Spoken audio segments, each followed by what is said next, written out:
Hello everyone, this is Andrea from Blue Honey Homestead, and I am here with my bestie, Garden Epiphany, Christina. Hey guys. So we have decided to do just a small recap of some of the seeds that we picked up at the Heirloom Exposition. And so these are some of our favorites that we are going to be planting next season. This is just a few. We're going to do another video spotlighting some more of our seeds. Yeah, definitely going to be chiming in. We have showed pictures of the haul that we took, so we have a lot of seeds to talk about. That video would probably take a super duper long time if we just went with it. So we're going to go ahead and just talk about a couple that Andrea picked up and a couple that I picked up. Okay, so we're going to start with corn. So I thought this was absolutely beautiful. This is called the Bloody Butcher. It's actually a dent corn. So take a look at that color. I'm sorry, need some help from Garden Epiphany there. So this is actually a dent corn. And I thought it was really interesting because a dent corn is actually a grain corn. And it's called a dent corn because at the top of each kernel, I can't talk today, there's a small dent. And you can kind of see that in the picture. It looks a little like smashed or dented. Yeah, and it also has it's also a very soft starch corn. But I want to try this particular one next year because this is like an all-purpose type of corn. I can pop it. I can use it for grain. So this is one of my, and it's just a beautiful corn. So definitely going to try to plant this one next year. The second one I thought was actually super beautiful is an Indian corn, another Indian corn. This is a hoppy turquoise. And I love this because, hence my name, Blue Honey Homestead. Sorry about that, guys. It's a blue corn. So this right here is, as you see, is absolutely gorgeous. But it is, let's see here, I'm trying to think of some things about it. It's ready for harvest in about 90 days from sowing. And actually, the hoppy is, as many of you know, Native American. So this came from the Native American. So I'm really excited to see what I can do with that corn. Hopefully I can get that to grow. And just as kind of like a refresher for those of you who aren't familiar with Baker Creek, but they deal in heirloom seeds. So you will find a lot of seeds that are very, very old and have been passed down for a lot of years. So this one I'm really excited to grow as well. I want to try something new. I want to try baby corn. So I'm definitely going to grow this right here. And one thing unique about baby corn, unlike your traditional corn, it is what's the word? Fertilized? Pollinated. It is pollinated by the air. This right here doesn't need any pollination at all. So once the little baby corns start growing, you just pull it off the stalk, and there you have it. So I'm super excited. I mean, I have grown corn in the past, and if you guys, follow me or follow my Instagram, you saw my corn. I mean, it was kind of pathetic this year, but I did save the seed. So this one right here, I'm thinking is going to be a home run. Okay. So a couple honorable mentions. I thought this is a beautiful corn, a Dakota. And actually, once again, this is from the Dakota Indians. And I thought this was a beautiful true gold, a nice sweet corn. And then this one I thought was absolutely, kids love this one. So you see the variety in the corn, so definitely an Indian corn. So definitely, or a Native American corn. So definitely want to see if I can add that in my growing garden next year. So next thing, usually I'm very heavy off in the tomatoes. How about you, Christina? Yes, tomatoes are my thing. I love tomatoes. I like making sauces. They're probably the biggest crop that I grow. So I picked some new varieties, and I kind of told myself that I wasn't going to pick new varieties because I found ones that were successful for me this year and give me good yields in the heat. But of course, I get there and there's all these beautiful fruits in front of me, and so I had to pick up a couple more. So the first one, or actually two, that I will show you, these are going to be basically paste varieties. So this is Martino's Roma and Hungarian Heart. In the tomato world, San Marzanos have been the go-to paste tomato, and to be perfectly honest, I really haven't had very good success with that particular paste tomato. This year I found a couple other ones that are not Baker's Creek, Sunrise Sauce and Picus, and they're hybrids, and they worked out way better than the San Marzano. So I think I'm kicking San Marzano to the curb. But in addition, I would like to find some other very good paste tomatoes. So I did pick up Hungarian Heart and Martino's Roman. The Hungarian Heart is supposed to get fruits up to 1 pound. So that's a pretty decent sized fruit. So I'm excited to try those. And then I have not actually grown a green tomato. So I picked up Spears Tennessee Green. I think this is all around just a general sized tomato. I picked up Creole, which is a very round, just like in your grocery store looking tomato, medium size. And then I've always heard like really excellent things about the pineapple tomato. A lot of people have grown it. They say it's very, very, very tasty. I think Andrea's grown it, right? Yeah, I've grown it. Yep. Okay, so she's grown it, and so I have never just gotten around to try it. So I was there, it made its way into my cart. So next year I think I'm going to be very heavy off in the okra. I love okra. So as many of you all know, okra is actually native to Africa. And since you love it so much, you can really speak on the sliminess of it. Yes. And unfortunately, that's what draws a lot of people away from okra because of the slime. But there are some things you can do. I mean, you can now for companies of varieties, which I haven't tried yet, claim that it has less sliminess. So I'll definitely give you a update on that. But also, they also say that I've been told that the smaller that you pick the okra, if you pick the young okra, it reduces slime. Well, no matter how small I pick the okra, I still get slime, Christina. Yeah, okra misses me on that. So, but I like okra. But if you fry it, okra, you can fry the slime out of it. So that's but for those of you who like okra, this is just your choices right That's now. quite an assortment. Yeah, and actually a little fun fact: gumbo. Gumbo is actually African for okra. So when you eat gumbo, it should have okra in it because that's what the word gumbo means. So let's get down to it. So motherland, I actually have grown motherland before. This one, I suggest if you decide to grow this one, to start this one early because this one is talking about the turtle. Is the turtle in the hair is definitely the turtle, okay? So start this January 1st if you want to have okra by August. Because okra likes it hot. That's a long period of time. This one takes forever.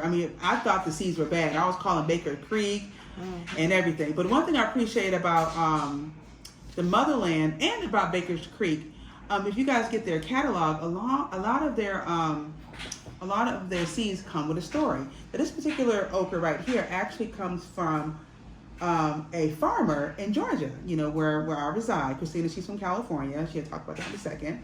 But I'm a grower in South Side of Atlanta. And he actually lives in South Georgia. His name is John Jackson. I think his last name is John Jackson. But he owns Comfort Farm. All you guys know, probably heard of him. But he actually was here at Baker's Creek. Here at the expo. I missed him, but he did speak at Baker's Creek or the Seed Expo this weekend. So it was really neat because this actually is from Ghana. But I really enjoy, even though it takes forever, it's kind of a little pudgy. Yeah, it does look kind of stocky, not elongated as some of the other okras. Right. It's kind of a little pudgy, but this has a really great taste. So the next one I want to talk about is the Alabama Red. Now this one right here, I have grown a variation of okra. And this is the beauty, guys, of growing your own food. Because if you go to the store, all the okra is one size and it's all green. One variety. That's right. And so the beauty of growing your own food is you can have different taste profiles, texture, exactly. And with the okra, sliminess. So this right here is called Alabama Red. It's a delicious heirloom from, of course, Alabama. It's fat, it's red. The pods are, when you fry the pods in gumbo, or you put it in gumbo, and it's one that I definitely want to try. And this is actually a pretty famous variety. That's why I picked that one up. And this one right here, I haven't grown this one before. I've grown the burgundy okra, but I definitely want to try this one. So that's why this one made it into my basket. Now it looks more traditional in shape, but it is orange. It is definitely orange. So I don't know much about this one, but I definitely when I grow it next year, I would definitely report back on whether I like it or not. Okay. Now the heavy hitter is exactly this one. Now I haven't grown this one yet either, but the reason I picked this up because of what it said. Now everybody knows okra, when it gets going, it gets going. But this one claims that you can get like 14 pods like on one stalk. I'm like, oh my goodness. So I got this, and also this one also claims to be less slime resistant. So we'll let you, like I said, each time I get an okra variety and they say less slime, I've never experienced it. I will report back on this one. All right, Christina. You have some honorable okra mentions? I sure do. Now this one right here, I thought was really neat. And actually, let me see. I have some information. This one actually looks really pretty. It has like some green with some purple. And you know the other thing I noticed about the okra, which I'm kind of sad that I don't like it, but they have the most beautiful flowers. They do. They actually do. So this one right here, it hails from Ghana as well. And one thing I picked it up because it was so beautiful. And once again, it's claiming to be less slime. So I'll report back this one as well. Along with the we got some Eagle Pass here. And I haven't tried the Star of David, but I hear a lot of people love that one as well. So I'm gonna be very heavy on the okra this year. Not so much on the tomatoes, but I'm really gonna try a lot of different okras and see which one my family likes. All right, that sounds like a great idea. Like you, I did pick up some corn. So the first one I picked up was a strawberry. It looks really tiny, but what this corn is a popcorn. The kernels, they did actually have a picture of an actual ear of the corn at the Heirloom Expo, and the kernels are really, really small, much smaller than the kernels you see for a regular popcorn like that you buy. So I'm really interested to see how big they're going to be once popped. Like I said, the ears are small. They're just 2 to 3 inches long, but they do produce 2 to 4 ears each stalk, which you guys know, most corn, you're gonna get 1 to 2 ears max. So that's pretty cool about that. I picked up a second popcorn variety, mini pink popcorn. Again, popcorn is not a corn I've ever grown before. I thought it would be pretty fun now that I have the boys, the grandkids, and, you know, growing something that, you know, they will enjoy eating as well. And then the last one that I went ahead and grabbed is the glass gem corn. Now, glass gem is a gorgeous, gorgeous looking corn. It's kind of hard to see on this picture because this is just a seed packet, so I'm actually gonna pop this in front of the screen. This is what that corn looks like. That corn has like every color. It's supposed to just sparkle something awesome. It's definitely, it's considered a flint or popcorn, so we'll probably pop it. But in addition to it just being a very showy, decorative item, we can also eat it. So these were my 3 corn picks. so far that I'm going to be really excited to try next year. Now, Kristen, you actually grew the glass corn this year, right? No, I grew another variety from Botanical Interest, and it was a sweet corn, but it had purple cob. So it was like a white corn with a purple cob. Like when you go to cook it, like all the food coloring comes out. You could almost use it as a dye. Yeah. So, I actually saw that when I went to your garden. It was absolutely gorgeous. yeah, it was very pretty. So you have a special tree that you bought. I do. It's not anything that I had heard of. And actually, before we had even went in there, I said, "What are you looking for?" Yeah, while you're talking, I'm actually going to go grab it. Okay. And she said, "I'm looking for a collard green tree." And I was like, "A what? A collard green tree?" I'm like, "What is that?"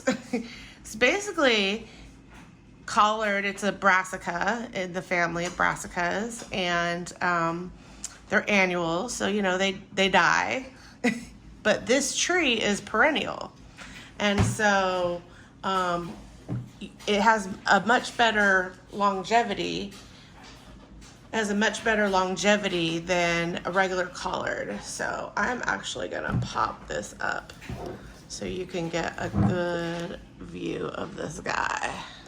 That's the collard green tree. I've been trying for actually a couple of years now, looking for this tree. And one thing once again, living in the South, a lot of people eat their collard greens. Now let me ask you a question. Yeah. I'm not a big collard eater. So does that look just like a collard green normally? Okay. Or does it? Because to me it looks a little bit broccoli-esque as far as the leaf structure. Okay, so now I'm not claiming to be an expert on this because I'm just kind of getting into this myself. Now it's called the collard green tree, or I even have heard it been called a kale tree. Which to me it doesn't look like kale, it looks more like collard green. Okay. So I don't have a good answer why they call it that, but that's what it's called. So is the flavor supposed to be like a collard? I haven't tried it yet. Okay. So I knew I wanted one. Okay, so let me tell you the reason why I wanted one. Well, I love collard greens. And this is something, and I'm also in the process of building a food forest. So this is something that is a perennial. As you know, with collard greens, they're not perennials. They die back and they have to reseed or they self-seed. So the case of the collard green tree, it stays green year round. It does produce a seed, and but this is something you can eat during the summer and the winter. Of course, from what I read, just like regular collard greens, the leaves are a little more sweeter and tender in the wintertime. So basically, I wanted it so it's self-sustaining. It's almost like an investment. Yes. So you came with a plant, and then while we were there exploring our seeds, voila, you found a purple collard tree. Yes. So now she has a regular green one, and she's got the seeds for the purple one. So you were pretty pumped about that. Pretty pumped. So when I get home, guess what I'm doing? Planting seeds. That's right. All right. Well, there was two other things. This last year, a lot of you know that I have a great amount of deer pressure in my yard, and it's a struggle. That's one of the reasons why I kind of stopped gardening for a long period of time, because I just couldn't grow anything that the deer didn't like. They basically would eat all my hard work away in 10 minutes. So it just became very, very depressing to try to keep growing things and put so much effort into something that is gone before you could even see it come to fruition. I couldn't even get blooms on my flowers. But I've been working on outsmarting my deer. So I'm picking things that they are supposedly not supposed to like. One of those things are echinaceas. I do know they will eat them, but they won't eat them if they're placed in certain areas of my yard. So I'm trying to be more strategic about that. So I did pick up 2 of the echinaceas. I picked up the Paradiso Super Duper. This is a double bloom, meaning that the bloom has more than one layer of petals. This is really pretty, all the pinks, and I might actually put some of these down by the pool, and I think that will go well. They're also very heat resistant as far as temperature wise, and drought resistant as far as temperature wise. So I think those will be successful in certain places in the yard. Well, let me ask you this, for the blue honey people that are listening to you. So now, what zone are you? Why do you need drought resistant? Where are you? Okay, so I'm in zone 9B, and like you, I have clay soil. I'm not sure if you have the quantity of rocks that I have in my soil, but essentially, once spring goes away, basically past, I would say April, I can't dig in my ground anymore. It's pretty much a wrap. One year I tried to put some plants in June, and I literally had to get the jackhammer out to dig a hole for a 6-inch plant. Well, to be fair, you guys live on the side of a mountain in Northern California, right? Yes. Yes. So anyway, so it's very difficult. The ground is going to dry up, and so the plants do need a certain level of heat and drought tolerance. You'll see that some companies don't call it drought tolerant anymore. They call it water wise. So that's the new synonym for drought tolerant. Yeah. So the second one is also an echinacea. This one's kind of interesting. It's a double decker, and if you can like really see the picture, basically the bloom, there's like a bloom up top of the cone, like almost like a bird with a tuft. Let me see if I have this picture. Is this better? So yeah. So I thought this was a very interesting looking flower. I'm gonna try it this year. Again, they're perennials, meaning that they will come back every year, provided I water them and don't kill them. So anyway, so those are my flowers that I'm venturing out. Other than the vegetables, I'm trying to make my yard pretty and less appealing to the deer. And I have one more. I'm not going to show you the front of it because I think I spelled it wrong. It's the Ethiopian Kale. So now this we actually, Christine and I also, we attended a seed swap. So we're going to talk about that in a future video. But this is one of the interesting kales that I'm really interested in. Some of you guys some of your friends that's on my Facebook and my Instagram. Some of you all are from Ethiopia, from Addis Ababa. So you all can direct me on the Ethiopian kale. Now, from my understanding, it's a mustard, and it's not really a kale, but it's a mustard, but a sweet, like tender or soft tasting mustard green. So I don't know, but this is something I'm really interested in.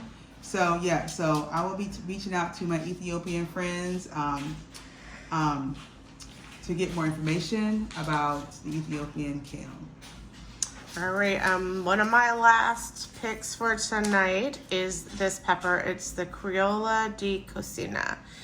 This pepper is native to Nicaragua, and it is sweet and not super hot heat, and it's very, very, very good roasted according to the description, and also it's pretty big. The picture I don't think does it justice, but they say it could get up to about 4 inches long, and I mean that's close to this size. That's a pretty decent sized pepper. So I'm gonna try something new with the peppers and see what happens. Hopefully it won't be too hot for me. Have something in the medium range of heat, but this will be something that we'll check back in with and see how it goes. You know, Christina, nobody can really range your amount of heat, because I've seen you pick peppers and just plop them out of your mouth and chew on them. Well, you know, I mean, there are dangers associated with that, but that's a whole nother story. Okay, so before we go, what is one thing that you're going to do new in your garden next year? new in my garden. I think, well, actually, this is more of a technical thing. I need to rodent proof a couple of my beds.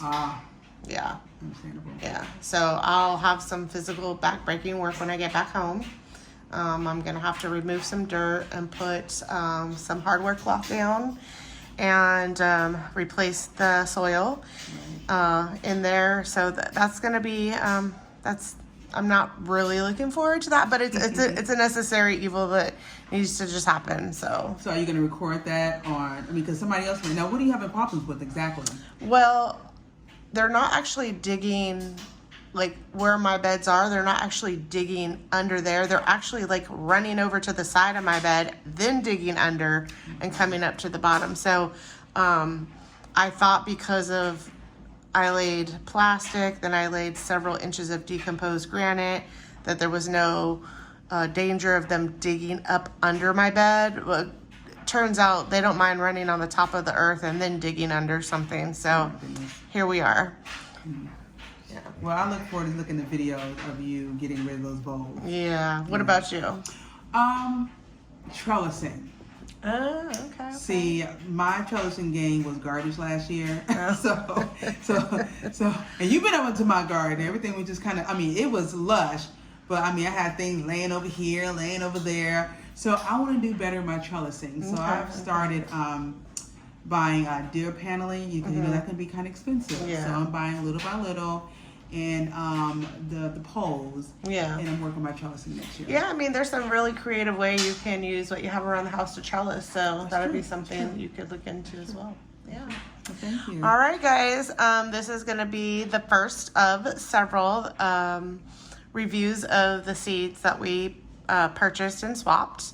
And hopefully you guys will find some benefit out of some of this. Yeah, I hope you do. All right, guys. Till next time. All right, bye. Bye.